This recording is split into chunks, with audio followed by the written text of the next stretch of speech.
The Idries Shah Foundation podcast. Practical Psychology for Today. Featuring the works of Idries Shah, voiced by David Alt.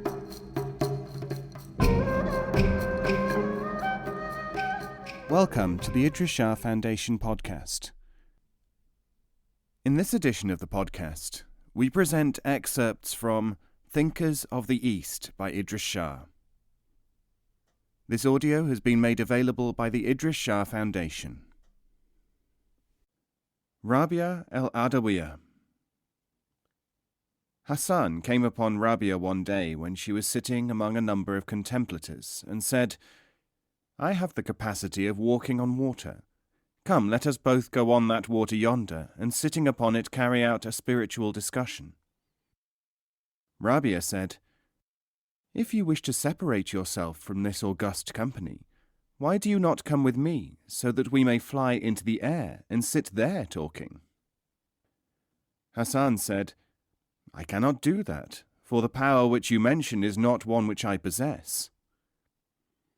Rabia said, "Your power of remaining still in the water is one which is possessed by fish. My capacity of flying in the air can be done by a fly. These abilities are no part of real truth.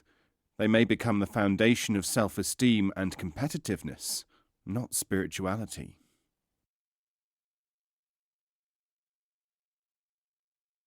Aboud of Omdurman. They asked Aboud of Omdurman, "Which is better, to be young or to be old?" He said, "To be old is to have less time before you and more mistakes behind. I leave you to decide whether this is better than the reverse." Ajami. Hassan asked Ajami, "How did you reach your present heights of spiritual attainment?" Ajami said, "Through making the heart white in celestial contemplation, not by making paper black with writing."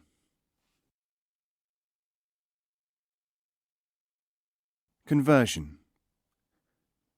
Malik, son of Dinar, relates this operation of behavior and conversion.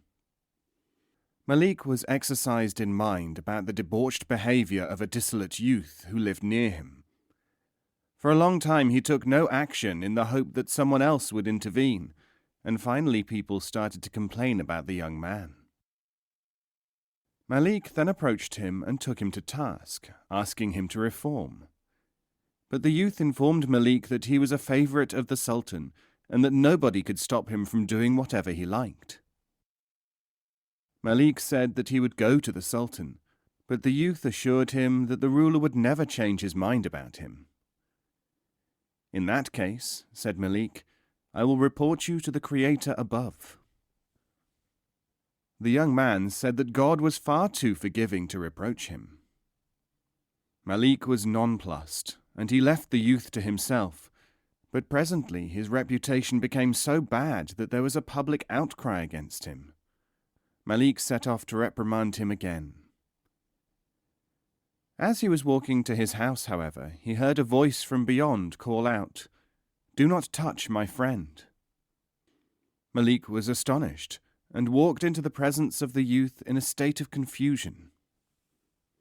As soon as he saw him, the profligate asked why he had come again. Malik said, "I cannot reproach you, but I must tell you what has happened." And he reported the experience with the voice. The evildoer said, "If he is my friend, I will give all my possessions to him." Abandoning his wealth, he became a wanderer. Malik Dinar met this man again one day in Mecca. The youth said, "I have come to see my friend," and he died.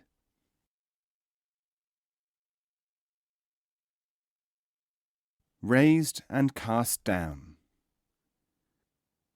A man on a camel passing the sage Zardalu shouted at the sight of such a humble one who was believed by his followers to be a great teacher, "If the teaching is designed to uplift man, why is it that so many men can be found who are cast down?" Zardaloo answered without raising his head, "If it were not for the teaching, man would not, I agree, be cast down. He would be extinct." Perplexity. There was once a man who lived quietly in a certain place, not far from a mountain.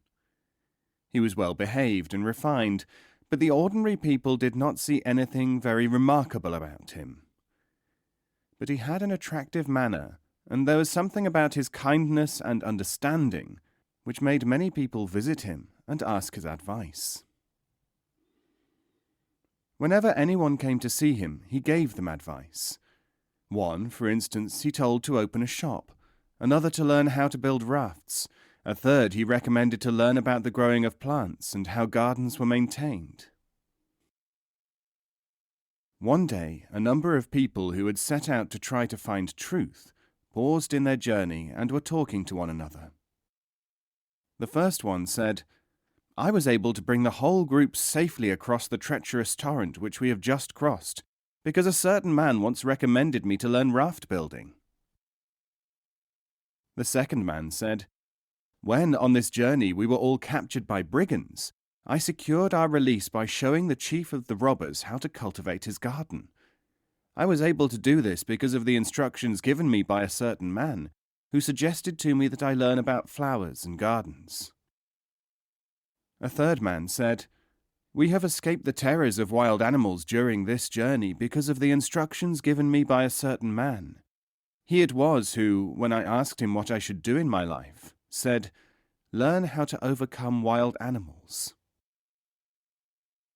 And the same was true of all the other people in the caravan. When they compared notes, each discovered that he had been told one simple thing about how to progress in life, though few of them had realized how important to their survival it might become.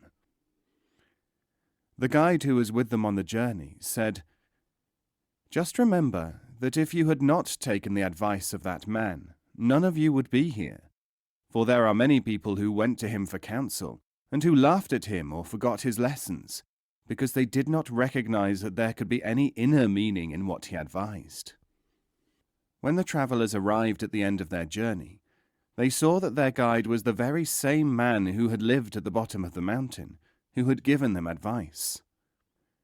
They had hardly recovered from their amazement when he took them into the presence of truth, and then they saw that truth was nothing less than that very same man. Then the travelers were perplexed, and their spokesman asked, "Why, if you are the truth, as we now all see, did you not tell us at the very beginning, so that we would have been spared this journey and all these discomforts?" But no sooner had these words been spoken than they realized, because they had seen truth, that they would never have been able to perceive truth unless they had been through the 3 stages: the stage of advice and taking it, the stage of travel and applying their knowledge, and the stage of recognizing truth itself. They had been able to arrive at their destination only because something in their inner selves had been able to recognize, in the ordinary advice of the man at the foot of the mountain, some inner ringing of truth, some fragment of reality. In this way can man come to the recognition of the absolute truth.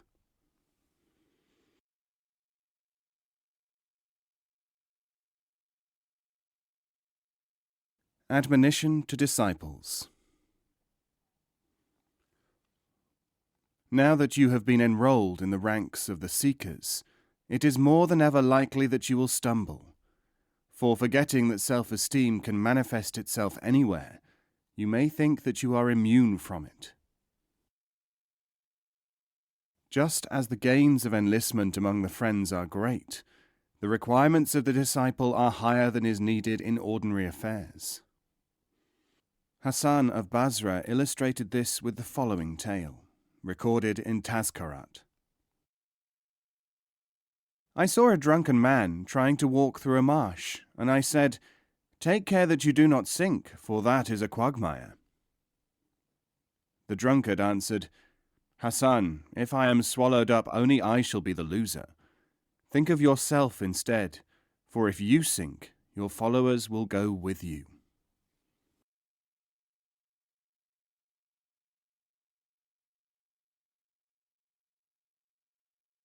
Hassan of Basra. Recorded in Tazkarat, Hassan of Basra relates, I had convinced myself that I was a man of humility and less than humble in my thoughts and conduct to others. Then one day I was standing on the bank of a river when I saw a man sitting there. Beside him was a woman, and before them was a wine flask. I thought, if only I could reform this man and make him like I am, instead of the degenerate creature which he is.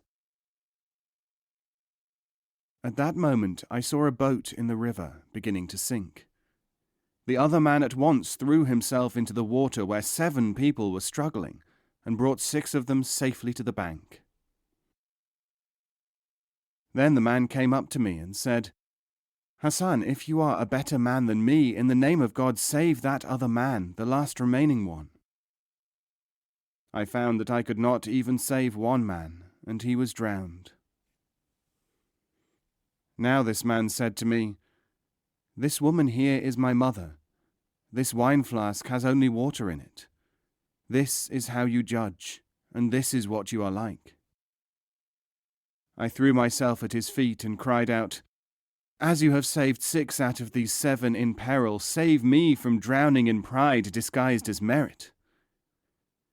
The stranger said, I pray that God may fulfill your aim.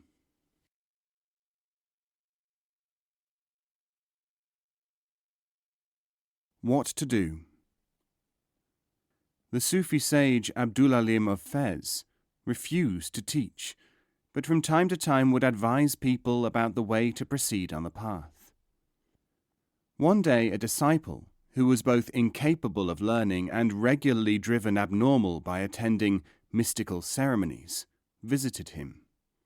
He asked, How can I best profit from the teachings of the sages? The Sufi said, I am happy to be able to tell you that I have an infallible method which corresponds to your capacity. And what is that, if I am allowed to hear it?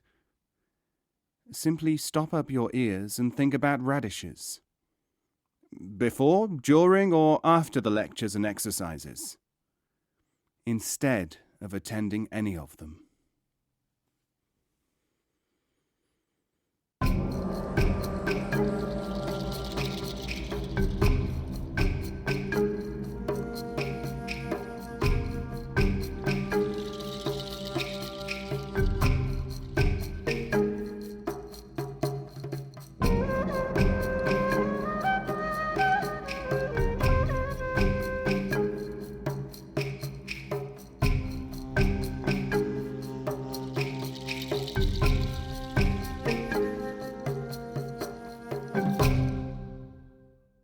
This podcast is copyright 2016, the Idries Shah Foundation.